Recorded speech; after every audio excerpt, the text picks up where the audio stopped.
കർണാടകത്തിൽ ബിജെപിയുടെ രാഷ്ട്രീയ കുതിര കച്ചവടം സർക്കാർ രൂപീകരിക്കുമെന്ന് ആവർത്തിച്ച് ബി.എസ്. യെദ്യൂരപ്പ സർക്കാർ രൂപീകരിക്കാൻ സമയം ആവശ്യപ്പെട്ട ഗവർണറെ കണ്ടു. അനുഭാവപൂർവമായുള്ളൊരു തീരുമാനമാകും ഗവർണറുടെ ഭാഗത്തുനിന്നും ഉണ്ടാകുക എന്നറിയിച്ചതായും യെദ്യൂരപ്പ പറഞ്ഞു. കോൺഗ്രസ് എംഎൽഎമാരെ ചാക്കിട്ട് പിടിക്കാൻ ബിജെപി ശ്രമം തുടരുകയാണ്. രാജിവെക്കാൻ 100 കോടി രൂപയാണ് വാഗ്ദാനം. ജെഡിഎസിന്റെ മീറ്റിംഗ് നടക്കുമ്പോൾ ഒരു എംഎൽഎ വിട്ടുനിൽക്കുന്നു, ഒരു എംഎൽഎ എത്തിയിട്ടില്ല. കോൺഗ്രസിന്റെ പാർലമെന്ററി പാർട്ടി യോഗം 8:30 ആരംഭിക്കാനിരുന്നത് ഇനിയും തുടങ്ങാനായിട്ടില്ല. ഇനിയും 12 എംഎൽഎമാർ എവിടെയെന്ന് അറിയില്ല. ഏതായാലും ഇത്തരം കാര്യങ്ങൾ പുരോഗമിച്ചുകൊണ്ടിരിക്കുകയാണ് കർണാടകത്തിൽ. വിവരങ്ങളുമായി സന്തോഷ് സർലിംഗ് ചേർന്നുണ്ട്. സർലിംഗ്, ഒരുപക്ഷെ ഇത് കഴിഞ്ഞ ദിവസം തന്നെ നിരീക്ഷിക്കപ്പെട്ടതാണ് ഇത്തരത്തിലുള്ള സാഹചര്യങ്ങൾ. അവിടെ ആദ്യം ഇതിനുള്ള സംശയങ്ങൾക്ക് തുടക്കമിട്ടത് ഗവർണറുടെ നിലപാട് തന്നെയായിരുന്നു. ഇന്നിപ്പോൾ കാര്യങ്ങൾ വീണ്ടും ഗവർണർക്ക് മുൻപിലേക്ക് തന്നെ എത്തുമ്പോൾ എങ്ങനെയാണ് ഇപ്പോഴത്തെ സാഹചര്യങ്ങൾ?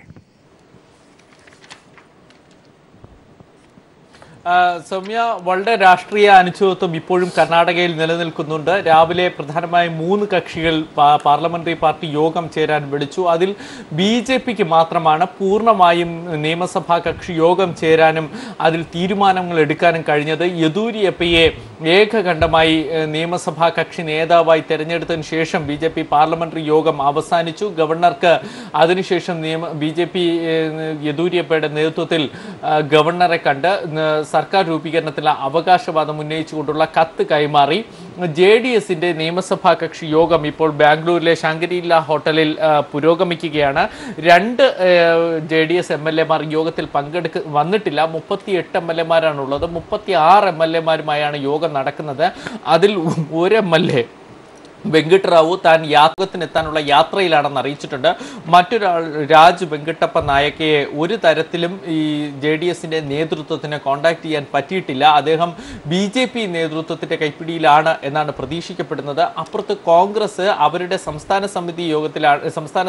സമിതി ഓഫീസിലാണ് നിയമസഭാ കക്ഷി യോഗം വിളിച്ചത്. ആ യോഗത്തിൽ രാവിലെ 44 എംഎൽഎമാർ മാത്രമാണ് എത്തിയത്. 78 പേർ ജയിച്ചെടുത്താണ് 44 പേർ. പക്ഷേ അരമണിക്കൂർ മുമ്പ് 66 പേർ, ബാക്കിയുള്ളവർ കൂടി എത്തി.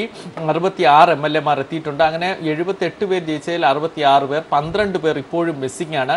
അത് ജെഡിഎസിന്റെ ഒരു എംഎൽഎ കൂടി ആകുമ്പോൾ മൊത്തം ആ മുന്നണിക്ക് 13 എംഎൽഎമാരുടെ കുറവ് ഇപ്പോൾ ഉണ്ട്. പക്ഷേ ഈ എംഎൽഎമാരെല്ലാവരും തങ്ങളുടെ നിരീക്ഷണത്തിലാണ്, ഒപ്പമുണ്ട് എന്നാണ് കോൺഗ്രസ് അവകാശപ്പെടുന്നത്. ജെഡിഎസും അവകാശവാദം ഉന്നയിക്കുന്നുണ്ട്. മറ്റൊരു വാദം കോൺഗ്രസ് പറയുന്നത് ബിജെപിയുടെ എംഎൽഎമാർ പലരും ഇങ്ങോട്ട് ചാടാൻ തയ്യാറാണ് എന്നാണ്. പക്ഷേ യാഥാർത്ഥ്യം അതാണോ എന്ന് വ്യക്തമല്ല. ബിജെപിയെ സംബന്ധിച്ചിടത്തോളം ജെഡിഎസ് കോൺഗ്രസ് സഖ്യം കർണാടകയിൽ ഭരണത്തിലെത്താനുള്ള എല്ലാ തന്ത്രങ്ങളും പയറ്റുന്നു. ഈ 13 എംഎൽഎമാരെ ബിജെപി ചാക്കിട്ട് പിടിച്ചിട്ടിരിക്കാനാണ് സാധ്യതയെന്ന് രാഷ്ട്രീയ നിരീക്ഷകർ ചൂണ്ടിക്കാട്ടുന്നു. കൂറുമാറ്റ നിരോധന നിയമം ഉള്ളതുകൊണ്ട് നിയമസഭയിൽ ബിജെപിക്ക് അനുകൂലമായി ഒരു തീരുമാനം എടുക്കാൻ കോൺഗ്രസ് ചിഹ്നത്തിലോ ജെഡിഎസ് ചിഹ്നത്തിലോ മത്സരിച്ച് ജയിച്ച എംഎൽഎമാർക്ക് കഴിയില്ല. അതുകൊണ്ട് അവരെ അവിടെ തോൽപ്പിക്കുക, അവരെ ആ എംഎൽഎ രാജിവെപ്പിക്കുക. അങ്ങനെ രാജിവെപ്പിച്ച് ജെഡിഎസിന്റെയും കോൺഗ്രസിന്റെയും ഇപ്പോഴുള്ള സഖ്യബലം കുറയ്ക്കുക എന്ന തന്ത്രമാണ് ബിജെപി പയറ്റുന്നത്. 2008 യെദ്യൂരപ്പയുടെ നേതൃത്വത്തിൽ ബിജെപി മുമ്പ് കർണാടകയിൽ ഇതേ തന്ത്രം പയറ്റി വിജയത്തിലെത്തി. അന്ന് യെദ്യൂരപ്പ മുഖ്യമന്ത്രിയാകുക ചെയ്ത ചരിത്രമുണ്ട്. അതേ രീതി തന്നെയാണ് ഇവിടെ പയറ്റുന്നതെന്നാണ് കരുതുന്നത്. പ്രത്യേകിച്ച് ബെല്ലാരിയിലെ റെഡ്ഡി സഹോദരന്മാരുടെ വലിയൊരു സാമ്പത്തിക പിൻബലം കൂടി ഇതിന് പിന്നിലുണ്ട് എന്നാണ് അറിയുന്നത്. എന്തായാലും ഇതിനിടയിൽ ഗവർണർ ഒരു തീരുമാനം അറിയിച്ചിട്ടില്ല. ഏറ്റവും വലിയ ഒറ്റകക്ഷി എന്ന നിലയിൽ ബിജെപി ക്ഷണിക്കുമോ, അല്ലെങ്കിൽ മുന്നണി എന്ന നിലയിൽ ജെഡിഎസ് കോൺഗ്രസ് സഖ്യത്തിനെ ക്ഷണിക്കുമോ എന്നറിയില്ല. പക്ഷേ ഗവർണറുടെ ഒരു തീരുമാനം ബിജെപിക്ക് അനുകൂലമാണ് എന്ന് കരുതുന്നു. ഈ ഗവർണറെ കണ്ടതിന് ശേഷം ബിജെപി ഇപ്പോൾ അവകാശവാദം ഉന്നയിച്ചിരിക്കുന്നത് നാളെ രാവിലെ 9:30 രാജ്ഭവനിൽ വെച്ച് യെദ്യൂരപ്പ സത്യപ്രതിജ്ഞ ചെയ്യും എന്നതാണ്. പക്ഷേ ഔദ്യോഗികമായി ഗവർണറുടെ രാജ്ഭവൻ ഇത് സ്ഥിരീകരിച്ചിട്ടില്ല. ഒരു വാർത്താക്കുറിപ്പ് പോലും പുറത്തിറക്കിയിട്ടില്ല. അങ്ങനെയൊരു നീക്കം ഗവർണർ നടത്തിയാൽ പോലും അത്ഭുതപ്പെടാനുമില്ല. സൗമ്യ. സന്തോഷ് സർലിംഗിലേക്ക് എത്താം. ഏതായാലും ഇപ്പോൾ ജെഡിഎസിന്റെ യോഗം അവസാനിച്ചു എന്നതാണ് ഏറ്റവും പുതുതായി വരുന്ന വാർത്ത. യെസ്, വലിയ നിർണായകമായ ചില വിവരങ്ങൾ കൂടി പുറത്തു വരുന്നുണ്ട്. JDS ഒരു പിളർപ്പിനുള്ള സാധ്യത എന്ന തരത്തിൽ ചില സൂചനകൾ കൂടി വരുന്നുണ്ട്. എങ്കിൽ അത് വളരെ നിർണായകമാകും. കാരണം യെദ്യൂരപ്പ JDSന്റെ മീറ്റിംഗിന് തൊട്ട് മുൻപ് കുമാരസ്വാമി JDSന്റെ മീറ്റിംഗിന് തൊട്ട് മുൻപ് യെദ്യൂരപ്പ അടക്കമുള്ളവരെ കണ്ടിരുന്നു എന്ന റിപ്പോർട്ടുകൾ പുറത്തു വന്നിരുന്നു. ഒരുപക്ഷെ അത് ശരിവെക്കുന്ന രീതിയിലാണ് ഏറ്റവും പുതിയ സൂചനകൾ വരുന്നത്. തെരഞ്ഞെടുപ്പ് കഴിഞ്ഞ ഉടനെ തന്നെ കുമാരസ്വാമി സിംഗപ്പൂരിലേക്ക് പോയതും ആ യാത്ര പോലും ഇത്തരത്തിലുള്ള വലിയ ചില കൂടിക്കാഴ്ചകൾ, നിർണായകമായ തീരുമാനങ്ങളെയൊക്കെ തന്നെയാണ് ആ വിധത്തിലാണ് വിലയിരുത്തപ്പെട്ടിരുന്നത്. ഒരുപക്ഷെ അത്തരത്തിലുള്ള വാർത്തകൾ പുറത്തേക്ക് വരുമ്പോൾ മനു, ഒരുപക്ഷെ JDS ഒരു പിളർപ്പിലേക്ക് പോലും പോയിക്കൊണ്ട് ഇത്തരത്തിലൊരു നിലപാട് കുമാരസ്വാമി എടുക്കാനുള്ള ഒരു സാഹചര്യം തന്നെയാണ് അവിടെ കൂടുതലായും കൽപ്പിക്കപ്പെടുന്നതെന്ന് വേണം മനസ്സിലാക്കാൻ. തീർച്ചയായിട്ടും സൗമ്യ, നമുക്ക് നിലവിൽ അങ്ങനെ തന്നെ മനസ്സിലാക്കാൻ വേണ്ടി കഴിയുന്നു. ഏറ്റവും വളരെ നിർണായകമായ ഒരു കാര്യമാണ് ഇപ്പോൾ നടന്നുകൊണ്ടിരിക്കുന്നത്. അതായത് JDSന്റെ യോഗത്തിൽ അവർക്കിടയിൽ അഭിപ്രായ ഭിന്നത ഉണ്ടായിരിക്കുന്നു. അതായത് കോൺഗ്രസുമായി സഖ്യം ചേരുന്ന കാര്യത്തിൽ അഭിപ്രായ ഭിന്നത ഉണ്ടായിരിക്കുന്നു എന്ന് വേണം മനസ്സിലാക്കാൻ. അതായത് JDS എന്ന പാർട്ടി ഒരു പിളർപ്പിലേക്ക് നീങ്ങുന്നു എന്ന തരത്തിലുള്ള സൂചനകൾ അവരുടെ നിയമസഭാ വിജയത്തിന് ശേഷമുള്ള ആദ്യ പാർലമെന്ററി പാർട്ടി യോഗം ചേർന്നപ്പോൾ തന്നെ പുറത്തേക്ക് വരുന്നു. അതായത് ഈ യോഗത്തിന് മുമ്പ് തന്നെ കുമാരസ്വാമി BJP നേതാക്കളുമായി ചർച്ച നടത്തിയിരുന്നു എന്ന തരത്തിൽ സൂചനകൾ വന്നിരുന്നു. നമുക്കറിയാം, കുമാരസ്വാമിക്ക് എന്നും BJPയോട് ഒരു അനുകൂല സാമീപ്യമുണ്ട്. അതിൽ തന്നെ ഈ തെരഞ്ഞെടുപ്പ് കഴിഞ്ഞ് ഫലം വരുന്നതിന്റെ തലേ ദിവസം കുമാരസ്വാമി സിംഗപ്പൂരിലേക്ക് പോയത് തന്നെ അത്തരത്തിൽ അണിയറ ചർച്ചകൾ നടത്താനാണ് എന്ന തരത്തിലും ആരോപണങ്ങൾ വന്നിരുന്നു, ചർച്ചകൾ ഉയർന്നു വന്നിരുന്നു. അതൊക്കെ സത്യമായിരുന്നു എന്ന തരത്തിലുള്ള സൂചനകളാണ് ഇപ്പോൾ പുറത്തേക്ക് വരുന്നത്. എങ്കിൽ പോലും ഇതിലൊരു വ്യക്തത ഇതുവരെ വന്നിട്ടില്ല. ഇതൊക്കെ അവിടെ നിന്ന് ആ മീറ്റിംഗ് നടക്കുന്ന സ്ഥലത്ത് നിന്നുള്ള അഭ്യൂഹങ്ങൾ മാത്രമാണ്. JDSൽ ഒരു പിളർപ്പുണ്ടായിരിക്കുന്ന സൂചന അതിങ്ങനെയാണ്: കുമാരസ്വാമിയെ അനുകൂലിക്കുന്നവർ BJP പക്ഷത്തേക്ക് പോകാം, അല്ലെങ്കിൽ അത്തരത്തിലുള്ള നിലപാട് പറയുന്നു. കോൺഗ്രസിന് പിന്തുണ കൊടുക്കണ്ട എന്ന് പറയുന്നു. ഒപ്പം തന്നെ ദേവഗൌഡയെ അനുകൂലിക്കുന്നവർ കോൺഗ്രസിന് പിന്തുണ കൊടുക്കണം, മതേതര ഭാഗത്ത് ഉറച്ചു നിൽക്കണം എന്ന രീതിയിലേക്ക് നിലപാടുകൾ വരുന്നു. ഇതാണ് ഒരു പിളർപ്പിലേക്ക് പോകുന്നത്. നമുക്കറിയാം, ഈ വിഷയത്തിൽ പലപ്പോഴും ഈ തെരഞ്ഞെടുപ്പിന്റെ ആദ്യ ഘട്ടങ്ങളിൽ തന്നെ ആരോപണം ഉയർന്നിരുന്നു. JDS കുമാരസ്വാമി മാധ്യമങ്ങളെ കാണുന്നു എന്ന തരത്തിലുള്ള സൂചനകൾ വരുന്നുണ്ട്. അതിലേക്ക് പോകാമെന്ന് കരുതുന്നു. ಸರ್ವಾನುಮತದಿಂದ ಎಲ್ಲಾ ಶಾಸಕರು ಸೇರಿ ಆಯ್ಕೆ ಮಾಡಿದ್ದೇವೆ ಅಂತಕ್ಕಂಥದ್ದನ್ನು ಅತ್ಯಂತ ಸಂತೋಷದಿಂದ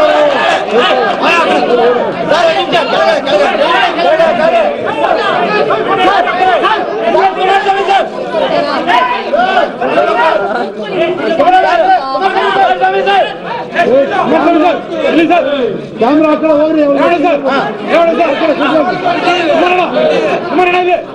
ಸರ್ ಈ ಕಡೆ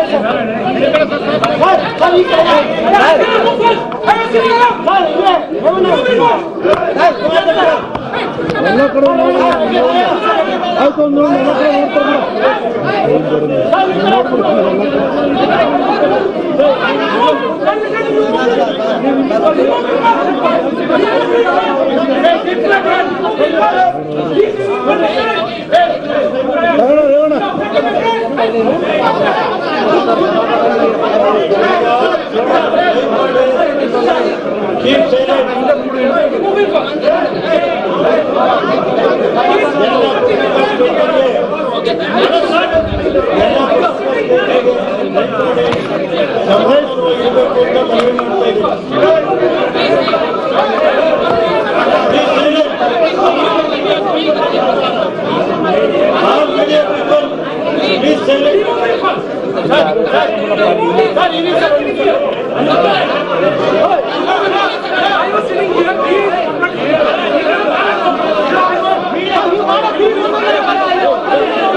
ಕ್ಯಾಮ್ರಾಮನ್ ಒಬ್ಬರು ಸಮಾಧಾನ ಪಡಿಸಬೇಕು.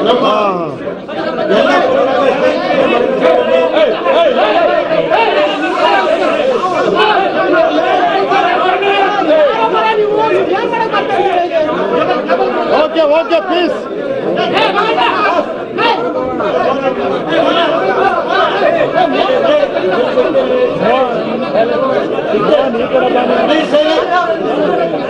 ಮಾತಾಡೋಣ. ಬಿಡಪ್ಪ, ಆಯ್ತು. ನಮ್ಮ ಎಲ್ಲ HD കുമാരസ്വാമി അടക്കമുള്ള JDS നേതാക്കൾ മാധ്യമങ്ങളെ കാണുകയാണ്. JDSന്റെ നിർണായക യോഗമാണ് അല്പം മുമ്പ് കഴിഞ്ഞത്.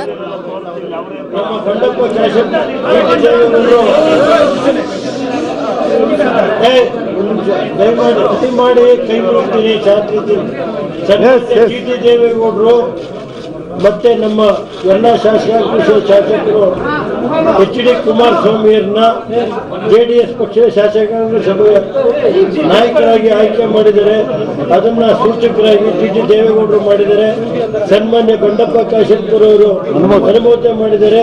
ನಮ್ಮ ಎಲ್ಲ ಶಾಸಕರು ಸರ್ವಾನುಮತದಿಂದ ಇವತ್ತು 11 JDS നേതാക്കൾ മാധ്യമങ്ങളെ കാണുകയാണ്. കുമാരസ്വാമി അടക്കമുള്ളവർ നിർണായകമായ തീരുമാനം. ಆಯ್ಕೆ ಮಾಡಿದ್ದೀವಿ. ಅದನ್ನ ತಮ್ಮ ಪತ್ರಿಕಾ ಸ್ನೇಹಿತರಿಗೆ TT ದೇವೇಗೌಡರು ಅದನ್ನ ಸೂಚಕರಾಗಿರೋರು ಮಾತಾಡ್ತಾರೆ.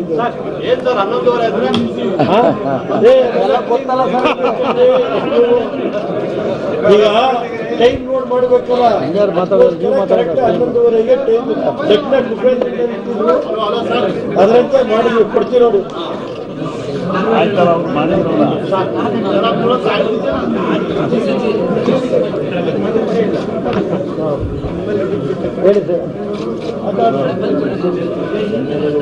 ಮಾಧ್ಯಮದ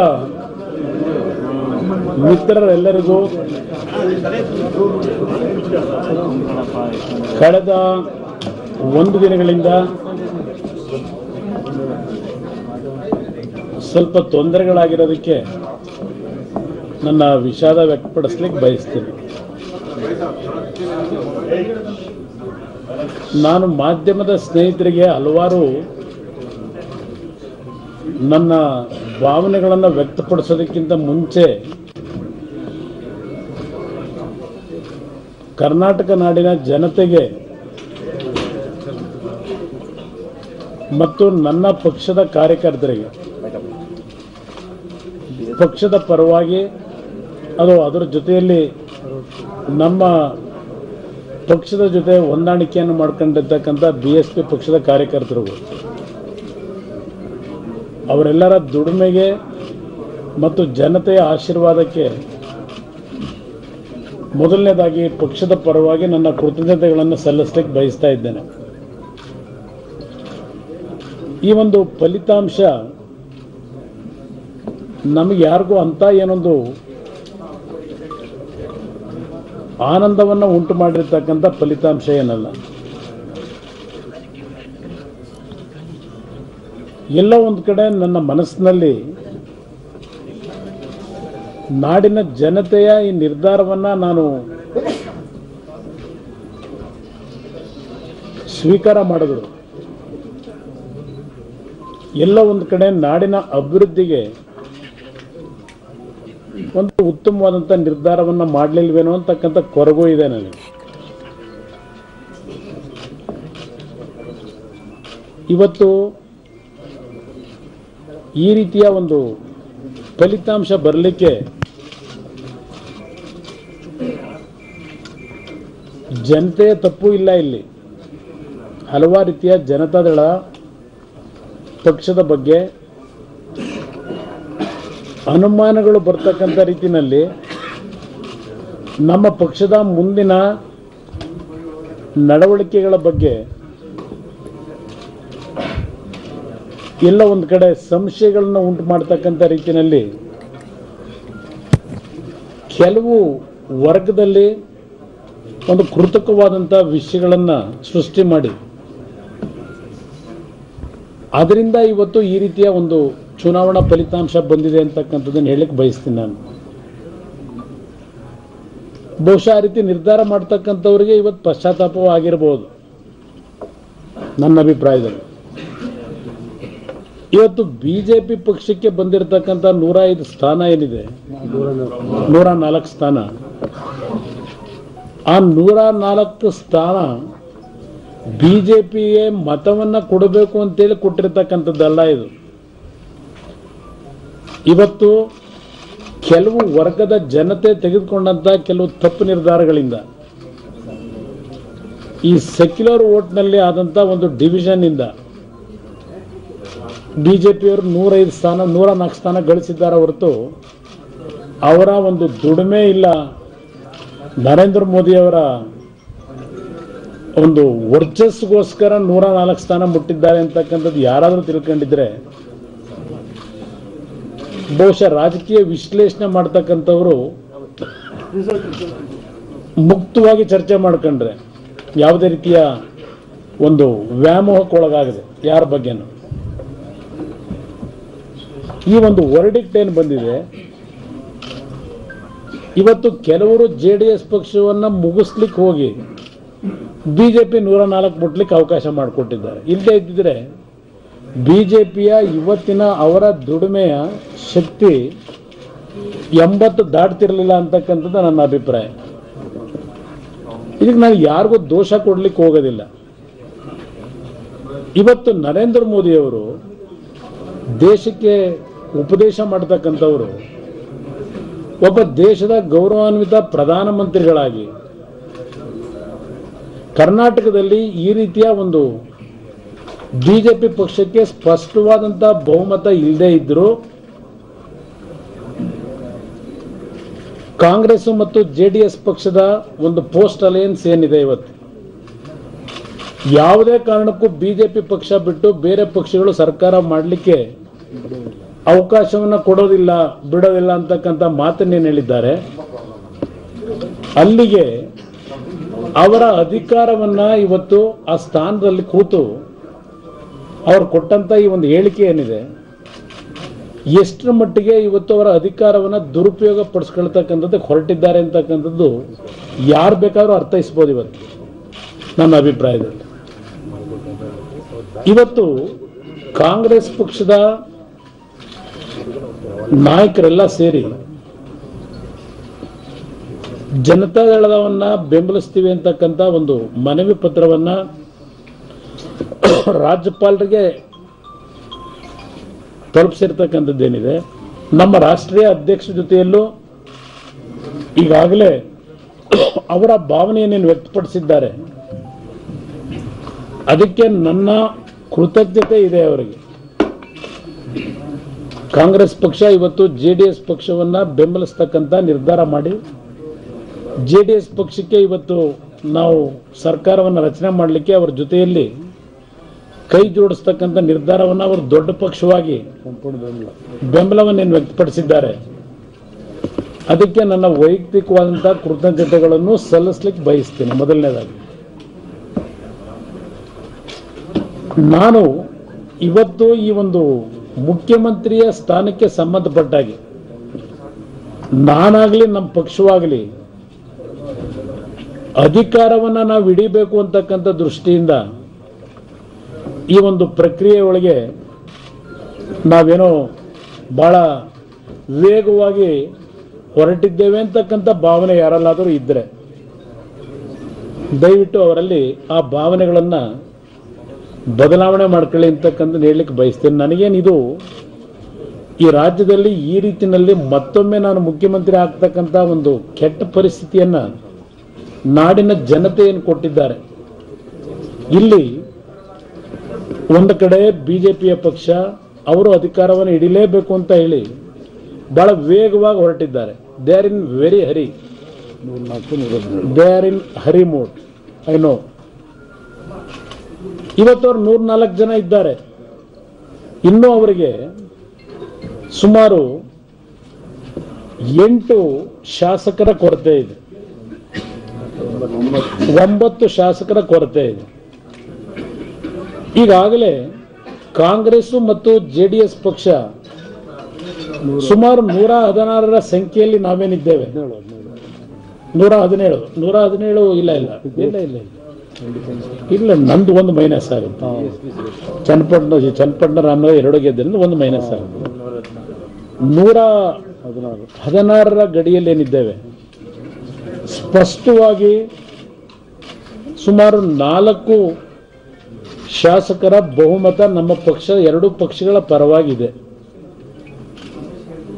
ಇವತ್ತು ಸನ್ಮಾನ್ಯ ರಾಜ್ಯಪಾಲರಿಗೆ ನಿನ್ನೆ ದಿನ ಕಾಂಗ್ರೆಸ್ನ ಕೇಂದ್ರದ ಕೆಲವು ನಾಯಕರುಗಳು ಮತ್ತು ರಾಜ್ಯದ ಮಾಜಿ ಮುಖ್ಯಮಂತ್ರಿಗಳು ಆ ಪಕ್ಷದ ಅಧ್ಯಕ್ಷರು ನಾವೆಲ್ಲ ಸೇರಿ ರಾಜ್ಯಪಾಲರಿಗೆ ಮನವಿಯನ್ನೇನು ಕೊಟ್ಟಿದ್ದೇವೆ,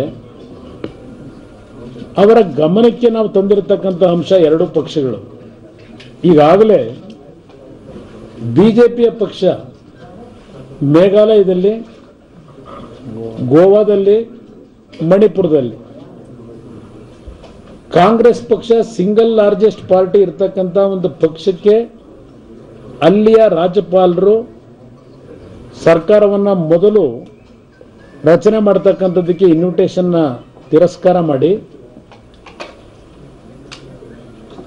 ಯಾವ ಒಂದು ಹಂಗ್ ಅಸೆಂಬ್ಲಿ ಇತ್ತು ಆ ಒಂದು ರಾಜ್ಯಗಳಲ್ಲಿ ಎರಡು ಪಕ್ಷಗಳು ಸೇರಿ ಅಲಯನ್ಸ್ ಪಾರ್ಟ್ನರ್ಸ್ ಅಂತೇಳಿ ಗವರ್ನರ್ ಮುಂದೆ ಹೋಗಿ ಸಿಂಗಲ್ ಲಾರ್ಜೆಸ್ಟ್ ಪಾರ್ಟಿಗೆ ಅವಕಾಶ ಕೊಡ್ತಕ್ಕಂಥದ್ದನ್ನ ನಿರಾಕರಣೆ ಮಾಡಿ ಈಗಾಗಲೇ ಇದೇ ಬಿಜೆಪಿಯ ಪಕ್ಷ ಅದರ ನಾಯಕರು ಯಾವ ರೀತಿ ನಡ್ಕೊಂಡಿದ್ದಾರೆ. ಇವತ್ತು ಕರ್ನಾಟಕದಲ್ಲಿ ಕೇಂದ್ರದ ಅವರ ಅಧಿಕಾರವನ್ನು ದುರುಪಯೋಗ ಪಡಿಸ್ಕೊಳ್ಳೋದ್ರ ಮುಖಾಂತರ ಅವರಿಗೆ ನಂಬರ್ಸೇ ಇಲ್ಲದೆ ಇದ್ದಾಗ 9 ಶಾರ್ಟ್ ಫಾಲ್ ಇದ್ದಾಗ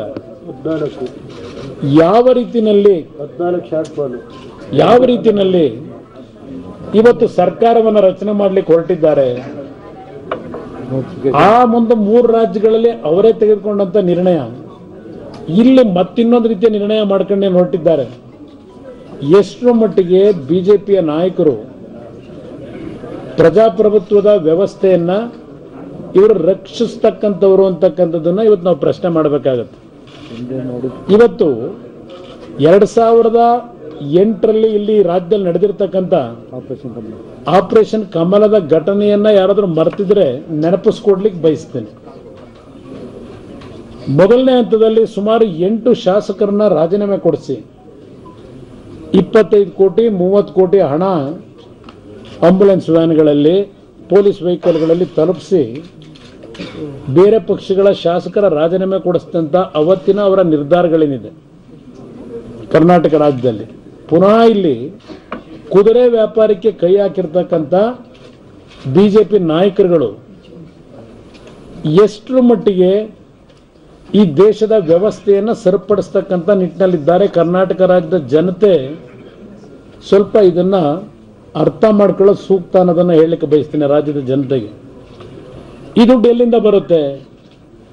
ನರೇಂದ್ರ ಮೋದಿ ಅವರು ಈ ದೇಶದೊಳಗೆ ಭ್ರಷ್ಟಾಚಾರವನ್ನು ನಿಲ್ಲಿಸೋದೇ ಆದರೆ ಕಪ್ಪು ಹಣವನ್ನ ಇವತ್ತು ಖಜಾನೆ ತುಂಬಿಸ್ತಕ್ಕಂಥ ಏನು ಸಂದೇಶ ಕೊಟ್ಟಿದ್ದಾರೆ ಈ ದೇಶದಲ್ಲಿ 4 ವರ್ಷದಿಂದ, ಈ ಶಾಸಕರುಗಳಿಗೆ ಕೆಲವು ನನ್ನ ಪಕ್ಷದ ಶಾಸಕರಿಗೇನೆ 100 ಕೋಟಿ ಹಣ ಕೊಡ್ತೀವಿ, ಒಂದು ಕ್ಯಾಬಿನೆಟ್ ರ್ಯಾಂಕ್ ಕೊಡ್ತೀವಿ ಅಂತ ಹೇಳಿ ಇವತ್ತು ಆಫರ್ ಕೊಡ್ತಕ್ಕಂಥದ್ದೇನಿದೆ. ಈ 100 ಕೋಟಿ ವೈಟ್ ಮನಿ ಕೊಡ್ತಾರೋ ಬ್ಲ್ಯಾಕ್ ಮನಿ ಕೊಡ್ತಾರೋ ಕಪ್ಪಣ ಕೊಡ್ತಾ ಇದ್ದಾರೋ?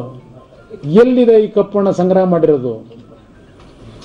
ದೇಶದ ನಾಗರಿಕರಿಗೆ ಆ ಬಡವರಿಗೆ 15 ಲಕ್ಷ ಬ್ಯಾಂಕ್ ಅಕೌಂಟ್ಗೆ ಹಾಕ್ತೀನಿ ಕಪ್ಪಣ ಅಂತ ಹೇಳಿದಂಥ ಪ್ರಧಾನಮಂತ್ರಿ ಆಗಿದ್ರೆ ಈ 100 ಕೋಟಿ ಒಬ್ಬೊಬ್ಬ MLAಗೆ ಇವತ್ತು ಇವರು ಆಫರ್ ಕೊಡ್ತಾ ಇರತಕ್ಕಂಥದ್ದೇನಿದೆ ಈ ಕಪ್ಪಣವನ್ನೆಲ್ಲ ಬಿಜೆಪಿಯ ಖಜಾನೆ ಒಳಗೆ ಇಟ್ಕೊಂಡಿದ್ದಾರೆ, ಆ ಪಕ್ಷದ ಖಜಾನೆ ಒಳಗೆ. ಇವತ್ತು ಇನ್ಕಮ್ ಟ್ಯಾಕ್ಸ್ನವ್ರು ಎಲ್ಲಿದ್ದಾರೆ? ನನಗೆ ಗೊತ್ತಿದೆ ಈ ಇನ್ಕಮ್ ಟ್ಯಾಕ್ಸ್ ಅಧಿಕಾರಿಗಳು ಈ ಚುನಾವಣೆಯಲ್ಲಿ ಯಾವ್ಯಾವ ರೀತಿ ದಾಳಿ ನಡೆಸಿದ್ದಾರೆ ಅಂತಕ್ಕಂಥದ್ದು ಗೊತ್ತಿದೆ ನನಗೆ. ಬಹುಶಃ ಈ ದೇಶದ ಇತಿಹಾಸದಲ್ಲಿ ಸ್ವಾತಂತ್ರ್ಯ ಬಂದು 70 ವರ್ಷದಲ್ಲಿ ದೇಶದ ಕೇಂದ್ರ ಸರ್ಕಾರದ ಕೆಲವು ಸಂವಿಧಾನಿಕ ಸಂಸ್ಥೆಗಳೇನಿದ್ದಾವೆ ಆ ಸಂಸ್ಥೆಗಳನ್ನ ಇಷ್ಟು ದೊಡ್ಡ ಮಟ್ಟದಲ್ಲಿ ದುರುಪಯೋಗ ಪಡಿಸ್ಕೊಳ್ಳೋದ್ರ ಮುಖಾಂತರ ವಿರೋಧಿ ಪಕ್ಷಗಳನ್ನ ಹೆದರಿಸಿ ಇವತ್ತು ಹದ್ದುಬಸ್ಗೆ ತಂದ್ಕೋತೀವಿ ಅಂತಕ್ಕಂಥ ಇವರ ನಡವಳಿಕೆ ಏನಿದೆ ಈ ದೇಶದ ಈ ನಾಡಿನ ಜನತೆ ಸ್ವಲ್ಪ ಗಮನಿಸ್ತಕ್ಕಂಥದ್ದು ಸೂಕ್ತ. ಇವತ್ತು ದೇಶ ಎಲ್ಲಿಗೆ ಹೋಗ್ತಿದೆ ಅಂತ ಹೇಳಿ ಇವತ್ತು ಈ ಇನ್ಕಮ್ ಟ್ಯಾಕ್ಸ್ ಡಿಪಾರ್ಟ್ಮೆಂಟ್ನ ಯಾವ ಇವತ್ತು ದುರುಪಯೋಗ ಪಡಿಸ್ಕೊತಾ ಇದ್ದಾರೆ, ಈ ಅಧಿಕಾರಿಗಳು ಯಾವ ರೀತಿ ನಡ್ಕೋತಾ ಇದ್ದಾರೆ ಅನ್ನೋದು ಗೊತ್ತಿದೆ ನನಗೆ. ಸ್ವಲ್ಪ ಇದು ಬಹಳ ದಿವಸ ಹೀಗೆ ಇರೋದಿಲ್ಲ. ಇದನ್ನ ಮೊದಲು ಅರ್ಥ ಮಾಡ್ಕೋಬೇಕು. ಇವತ್ತು ನರೇಂದ್ರ ಮೋದಿ ಅವ್ರಿಗಾಗಲಿ ಈ ರಾಜ್ಯಪಾಲರಿಗಾಗಲಿ ರಾಷ್ಟ್ರಪತಿಗಳಿಗೂ ಮನವಿ ಮಾಡ್ತೇನೆ, ಕುದುರೆ ವ್ಯಾಪಾರಕ್ಕೆ ನೀವು ಇವತ್ತು ಪ್ರೋತ್ಸಾಹ ಕೊಡ್ತಾ ಇದ್ದೀರೋ ಇಲ್ಲ ಈ ದೇಶದ ಸಂವಿಧಾನದ ವ್ಯವಸ್ಥೆಯನ್ನು ಉಳಿಸ್ಲಿಕ್ಕೆ ನೀವು ಪ್ರೋತ್ಸಾಹ ಕೊಡ್ತಾ ಇದ್ದೀರೋ.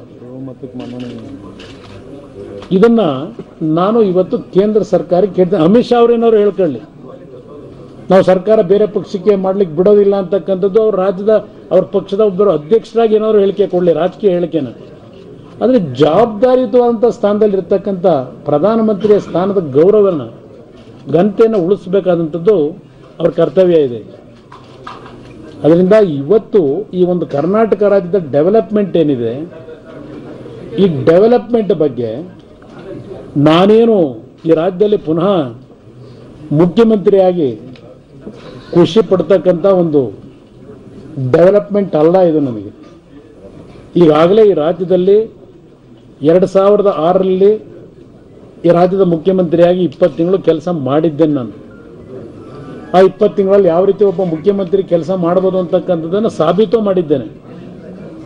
ಇವತ್ತು ನಾನು ಪುನಃ ಕಾಂಗ್ರೆಸ್ನ ನಾಯಕರುಗಳ ಒಂದು ಬೆಂಬಲದಿಂದ ಈ ರಾಜ್ಯದ ಮುಖ್ಯಮಂತ್ರಿ ಆದರೂ ನಾಡಿನ 5 ಕೋಟಿ ಜನತೆ ಯಾರು ಮತದಾರರಿದ್ದಾರೆ, ಆ ಮತದಾರರು ಆಶೀರ್ವಾದ ಮಾಡಿ ಆಗ್ತಕ್ಕಂಥ ಮುಖ್ಯಮಂತ್ರಿ ಅಲ್ಲ ಅಂತಕ್ಕಂಥ ನೋವು ನನಗಿದೆ. ನಾನು ಮುಂದಿನ ದಿನಗಳಲ್ಲಿ ಹಲವಾರು ವಿಷಯಗಳನ್ನು ನಿಮ್ಮ ಗಮನಕ್ಕೆ ತರ್ತೀನಿ. ಇವತ್ತು ಯಾತಕ್ಕೆ ಈ ವಿಷಯಗಳು ಹೇಳಿದ್ದೇನೆ, ನಮ್ಮ ಪಕ್ಷದ ಬಗ್ಗೆ ಈ ನಾಡಿನ ಜನತೆಯಲ್ಲಿ ಮನವಿ ಮಾಡ್ತೇನೆ. ನಾವು ಅಧಿಕಾರವನ್ನು ಹುಡುಕೊಂಡು ಹೋಗ್ತಕ್ಕಂಥವರಲ್ಲ. ಕೆಲವು ಸನ್ನಿವೇಶಗಳಲ್ಲಿ ದೇಶದ ಮತ್ತು ರಾಜ್ಯದ ಒಂದು ಉಳಿವಿಗೋಸ್ಕರವಾಗಿ ಕೆಲವು ತೀರ್ಮಾನ ಮಾಡ್ತಕ್ಕಂಥದ್ದನ್ನು ಒಬ್ಬೊಬ್ಬರು ಒಂದೊಂದು ರೀತಿ ವಿಶ್ಲೇಷಣೆ ಮಾಡಬಹುದು. ಸನ್ಮಾನ್ಯ ದೇವೇಗೌಡರಿಗೆ ನಾನು ಲೋಕಸಭಾ ಸದಸ್ಯ ಇದ್ದೆ 1997. ಅವತ್ತು ಅಲ್ಲಿಯ ಕೇಂದ್ರ ಸರ್ಕಾರದಲ್ಲಿ ಅವರಿಗೆ ಸಿಕ್ಕಂತ ಬೆಂಬಲವನ್ನು ವಾಪಸ್ ಪಡೆದು ಅವರ ಅಧಿಕಾರವನ್ನು ತ್ಯಾಗ ಮಾಡಬೇಕಾದ್ರೆ, ತ್ಯಜಿಸಬೇಕಾದ್ರೆ ಅವತ್ತು ಬಿಜೆಪಿ ನಾಯಕರುಗಳು ದೇವೇಗೌಡರಿಗೆ ಸ್ಲಿಪ್ ಕಳಿಸಿದ್ರು ಪಾರ್ಲಿಮೆಂಟ್ನಲ್ಲಿ. ನಾನು ಅಲ್ಲೇ ಇದ್ದೆ. ನಿಮ್ಮ ಸರ್ಕಾರ ಬೇಲೌಟ್ ಮಾಡ್ತೀವಿ, ನಾವು ಬೆಂಬಲ ಕೊಡಕ್ಕೆ ಸಿದ್ಧ ಇದ್ದೇವೆ ಅಂದರು. ದೇವೇಗೌಡರು ಅದನ್ನು ರಿಜೆಕ್ಟ್ ಮಾಡಿ ಬಂದರು.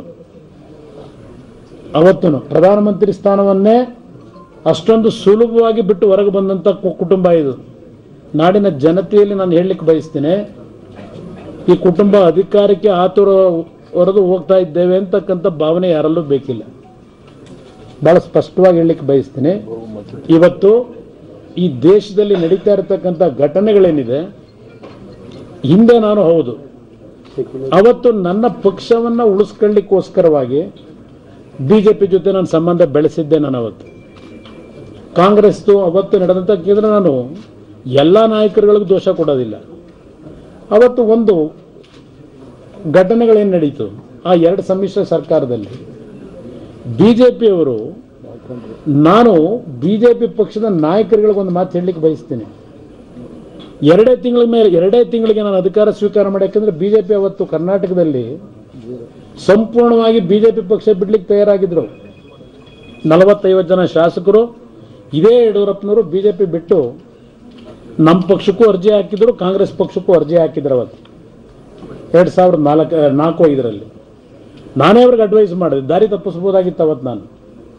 ಆದರೆ ಅವತ್ತು ಅಂತ ಒಂದು ಪಕ್ಷಕ್ಕೆ ಅವಕಾಶ ಕಲ್ಪಿಸ್ಕೊಟ್ಟಿದ್ದು ನನ್ನ ಪಕ್ಷ. ಅವತ್ತೇನಿದೆ, ನಾನು ಅವತ್ತು ತೆಗೆದುಕೊಂಡಂತ ನಿರ್ಧಾರ ನನ್ನ ಪಕ್ಷ ಉಳಿಸ್ಕೊಳ್ಳಿಕ್ಕೆ ತೆಗೆದುಕೊಂಡೆ. ಅವತ್ತು ಬಹಳ ಜನ ಚರ್ಚೆ ಮಾಡಿದ್ರು. ದೇವೇಗೌಡರು ಅಪ್ಪ ಮಕ್ಕಳು ಇಬ್ಬರು ಅಧಿಕಾರಕ್ಕೋಸ್ಕರವಾಗಿ ಇಬ್ಬರು ನಾಟಕ ಆಡಿದ್ರು. ಇದಿಬ್ಬರಿಗೂ ಗೊತ್ತಿದ್ದೇ ಈ ಪ್ರೊಸೆಸ್ ಆಯಿತು ಅಂತಕ್ಕಂಥದ್ದು ಒಂದು ಭಾಗ. ನಾನು ನಮ್ಮ ತಂದೆಯವರ ಬಗ್ಗೆ ಅವರು ತೆಗೆದುಕೊಳ್ತಕ್ಕಂಥ ನಿರ್ಣಯಗಳಲ್ಲಿ ಮೊದಲನೇ ಬಾರಿಗೆ ವೈಲೇಟ್ ಮಾಡಿದ್ದು ಅವತ್ತು ನಾನು ನನ್ನ ಜೀವನದಲ್ಲಿ. ಅದಾದ್ಮೇಲೆ ಮತ್ತೆಂದು ನಾನು ನಮ್ಮ ತಂದೆಯವರ ವಿರುದ್ಧ ಹೋಗಲಿಲ್ಲ. ನಿರ್ಣಯಗಳ ವಿರುದ್ಧ, ತಂದೆಯವರ ವಿರುದ್ಧ ಅಲ್ಲ, ಅವ್ರ ನಿರ್ಣಯಗಳ ವಿರುದ್ಧ. ಆದರೆ ಎಲ್ಲೋ ದೇಶದಲ್ಲಿ ಒಂದು ಕಡೆ ಹಲವಾರು ರಾಜ್ಯದ ಮುಖಂಡರುಗಳು, ರಾಜಕೀಯ ಪಕ್ಷಗಳು ದೇವೇಗೌಡರು ಸೆಕ್ಯುಲರ್ ಬಗ್ಗೆ ಚರ್ಚೆ ಮಾಡ್ತಾರೆ, ಐಡೆಂಟಿಟಿ ಬಗ್ಗೆ. ಆದರೆ ಮಗನಿಗೆ ಬಿಜೆಪಿ ಜೊತೆ ಹೋಗ್ಲಿಕ್ಕೆ ಅವರೇ ಪ್ರೋತ್ಸಾಹ ಕೊಟ್ಟರು ಅಂತಕ್ಕಂಥ ಒಂದು ದೊಡ್ಡ ಗುಲ್ಲನ್ನು ಹಬ್ಬಿಸಿ ನಮ್ಮ ತಂದೆಯವರ ಸುದೀರ್ಘವಾದ ರಾಜಕೀಯ ಜೀವನದಲ್ಲಿ ಒಂದು ಬ್ಲ್ಯಾಕ್ ಸ್ಪಾಟ್ ಇಟ್ಟಿದ್ದಾರೆ. ಅದಕ್ಕೆ ಕಾರಣ ನಾನು ಇದ್ದೇನೆ. ಅವರ ಆರೋಗ್ಯದ ಮೇಲೂ ಅವತ್ತಾದಂಥ ಪರಿಣಾಮ ಏನಿದೆ ಅದು ನಾನು ಮರೀಲಿಕ್ಕೆ ಸಿದ್ಧ ಇಲ್ಲ. ನನ್ನಿಂದಲೇ ಸ್ವಲ್ಪ ಅವ್ರ ಆರೋಗ್ಯದ ಮೇಲೂ ಅವತ್ತು ನಾನು ತೆಗೆದುಕೊಂಡಂಥ ನಿರ್ಣಯದಿಂದ ಆದಂಥ ಪರಿಣಾಮಗಳನ್ನು ನಾನು ಅರ್ಥ ಮಾಡ್ಕೊಂಡಿದ್ದೇನೆ.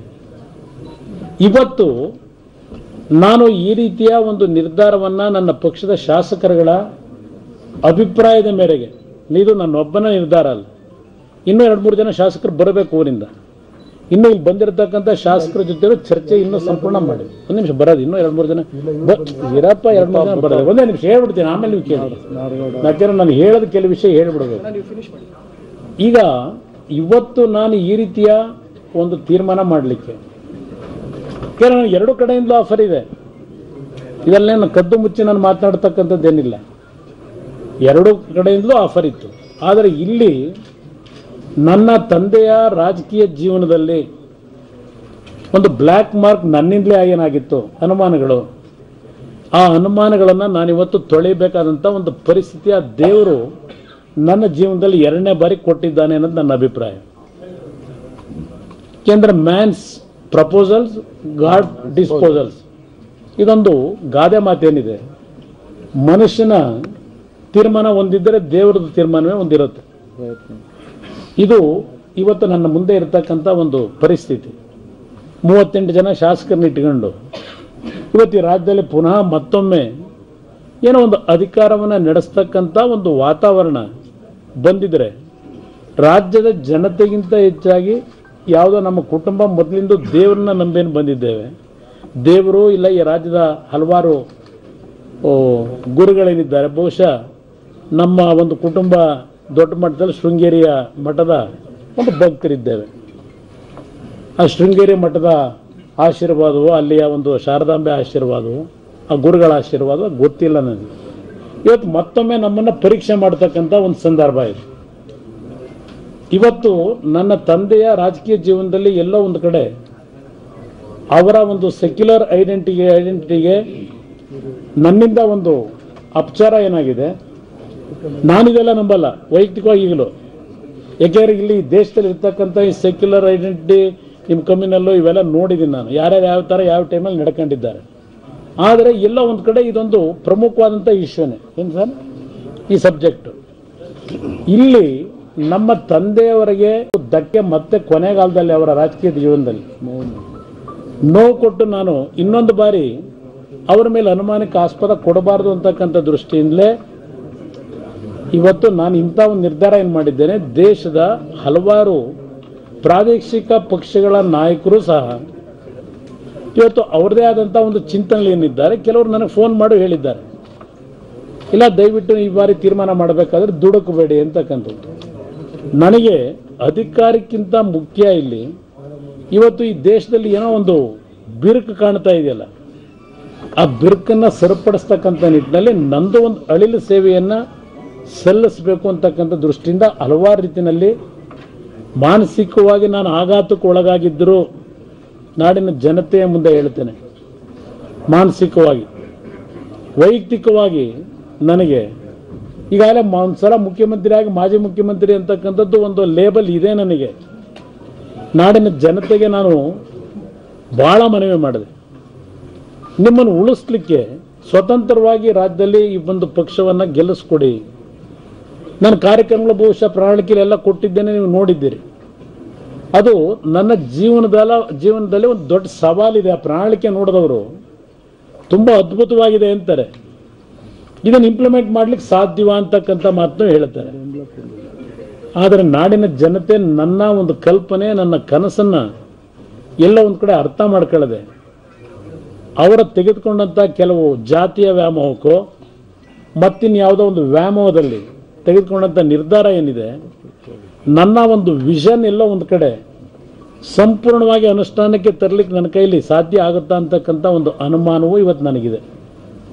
ಇವತ್ತು ಆದರೂ ಒಂದು ಮಾತು ಹೇಳ್ತೇನೆ, ಯಾಕೆಂದರೆ ಇನ್ನೂ ನನಗೆ BJPಯವರ ಕುತಂತ್ರ ಏನಿದೆ. ನಾನು ಒಂದು ಮಾತು ಹೇಳಿದೆ, ಉತ್ತರ ಪ್ರದೇಶದಲ್ಲಿ ಯಾವೊಂದು BJPಯ ಓಟ ಇತ್ತು, ನಮ್ಮ ಮಾಧ್ಯಮದ ಸ್ನೇಹಿತರನ್ನ ಮರ್ತಿದ್ರೆ ನೆನಪಿಸ್ಕೊಡ್ತೀನಿ. ವಿಧಾನಸೌಧದ ನನ್ನ ಕಚೇರಿ ಒಳಗೆ ಒಂದು ಮಾತು ಹೇಳಿದೆ, BJPಯ ನಾಗಾಲೋಟವನ್ನು ಏನಾದರೂ ಈ ಅಶ್ವಮೇಧ ಕುದುರೆಯನ್ನು ಕಟ್ಟಾಕ್ತಕ್ಕಂಥ ಶಕ್ತಿ ಕರ್ನಾಟಕ ರಾಜ್ಯದಲ್ಲಿ ಜನತಾದಳಕ್ಕೆ ಮಾತ್ರ ಇದೆ ಅಂತಕ್ಕಂಥ ಒಂದು ಮಾತು ಹೇಳಿದ್ದೆ ಅವರು. ಈಗ ಒಂದು ಉತ್ತರ ಪ್ರದೇಶ ಚುನಾವಣೆ ನಂತರ ಬಹುಶಃ ಆ ನಿಟ್ಟಿನಲ್ಲಾದರೂ ರಾಜ್ಯದ ಕೆಲವು ಭಾಗದ ಜನತೆ ನನ್ನ ಒಂದು ಹೋರಾಟಕ್ಕೆ ಬೆಂಬಲ ಕೊಟ್ಟಿದ್ದಾರೆ. ವಿಶೇಷವಾಗಿ ನಮ್ಮ ಮಂಡ್ಯ ಜಿಲ್ಲೆಯ ಜನತೆ, ಮೈಸೂರು ಜಿಲ್ಲೆಯ ಜನತೆ, ಹಾಸನ ಜಿಲ್ಲೆಯ ಜನತೆ, ತುಮಕೂರು, ಈಗ ಬಟ್ ಬಿಜಾಪುರ ಅಲ್ಲೆಲ್ಲ ಓಟ್ ಜಾಸ್ತಿ ಕೊಟ್ಟಿದ್ದಾರೆ. ಬಿಜಾಪುರ, ರಾಯಚೂರು ಆ ಭಾಗದಲ್ಲಿ ಓಟ್ ಬಂದಿದೆ ನನಗೆ. ಕಳೆದ ಬಾರಿ 60 ಲಕ್ಷ ಇದ್ದಿದ್ದು ಈ ಬಾರಿ 73 ಲಕ್ಷ ಓಟ್ ತಗೊಂಡಿದ್ದೇವೆ. 74 ಲಕ್ಷ ಓಟ್ ತಗೊಂಡಿದ್ದೇವೆ. ವಿಶೇಷವಾಗಿ ಮಂಡ್ಯ ಜಿಲ್ಲೆಯ ಜನತೆಯ ಅವರ ಒಂದು ಋಣದ ಭಾರ ನನ್ನ ಮೇಲೆ ಹೊರಿಸಿರ್ತಕ್ಕಂಥದ್ದು. ಇವತ್ತು ಒಂದೊಂದು ಕ್ಷೇತ್ರದಲ್ಲಿ 40,000 50,000 ಲೀಡ್ ಕೊಟ್ಟಿದ್ದಾರೆ. ಹಾಸನ ಜಿಲ್ಲೆಯಲ್ಲೂ ಕೊಟ್ಟಿದ್ದಾರೆ.